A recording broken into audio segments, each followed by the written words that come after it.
Здравейте! Днешният урок ще бъде за кръговрата на водата, но нека първо си припомним състоянията на водата, с които се запознахме предния урок. Водата бива в три състояния – твърдо състояние, течно състояние и газообразно състояние. Твърдото състояние, ледът, има форма и плува във вода. В газообразно състояние водата няма форма и прилича на облак. Когато е в течно състояние, тя е течна, няма мирис, няма форма, прозрачна е и се разтваря. Кръговратът на водата е изключително важен за живота на нашата планета. На първо място водата е в основата на живота, неговото възникване и поддържане. Освен хората, всички останали живи същества и растения също се нуждаят от вода. Водата играе важна роля в образуването и регулирането на климата на нашата планета. Образуването на облаци, дъжд и сняг или образуването на ледници са резултат от кръговрата на водата. Сега ще изгледаме едно филмче за кръговрата на водата. Под действието на слънчевата топлина в природата непрекъснато се изпарява вода. Най-много водна пара се образува над големите водни басейни, моретата и океаните.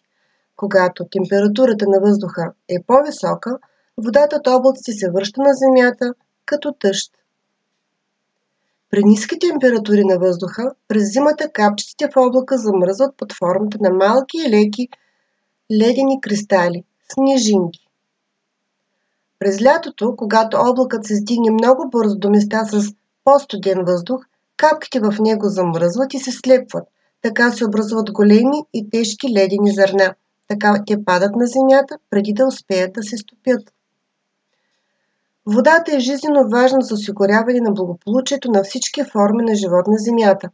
Тя покрива повече от 70% от повърхността на земята. Останалите 30% са отредени на сушата.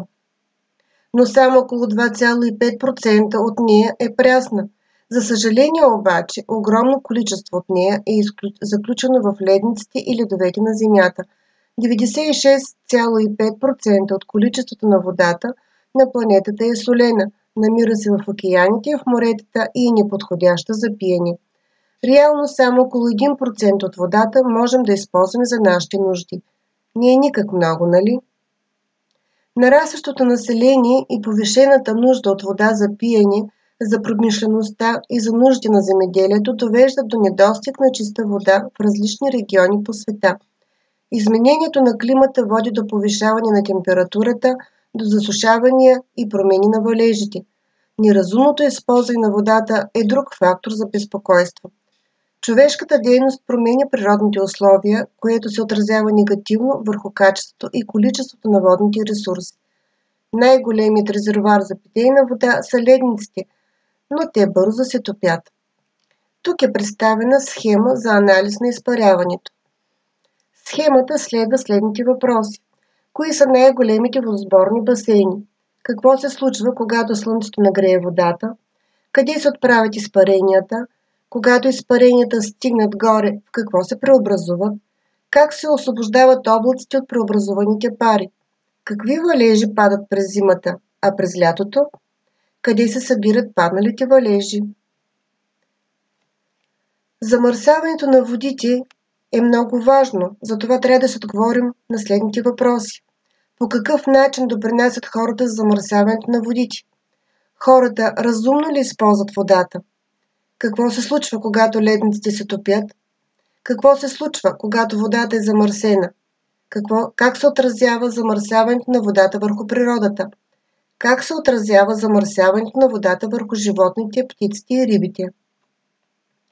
Всеки от нас може да направи нещо за по-чиста природа. Но какво може да направи всеки от нас, за да не замърсяваме водата? Да използваме стъкло вместо пластмаса. Вместо да си купуваме бутилирана вода от магазина, можем да пием вода от чешмата. Да не изхвърляме мазнините в канализацията, а в определените за това места. Да изхвърляме отпадъците разделно. Да намалим потреблението на вода. Да използваме текстилни вместо нейлонови торбички. Да използваме по-екологични препарати за почистване. Какво представлява кръговрата на водата в природата? Какво се случва, когато Слънцето нагрява водната повърхност?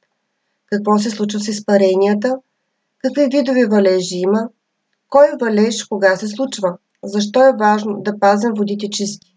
Как да опазим водите чисти? Най-важното от днешния урок е да запомните. Кръговрата на водата следва следната схема. Изпарения, втечнявания, валежи. Валежите са под формата на дъжд, сняг, град. Те се събират в водоспорните басейни, след това се изпаряват, втечняват се отново валежи и това представлява кръговрата на водата. Благодаря ви за внимание.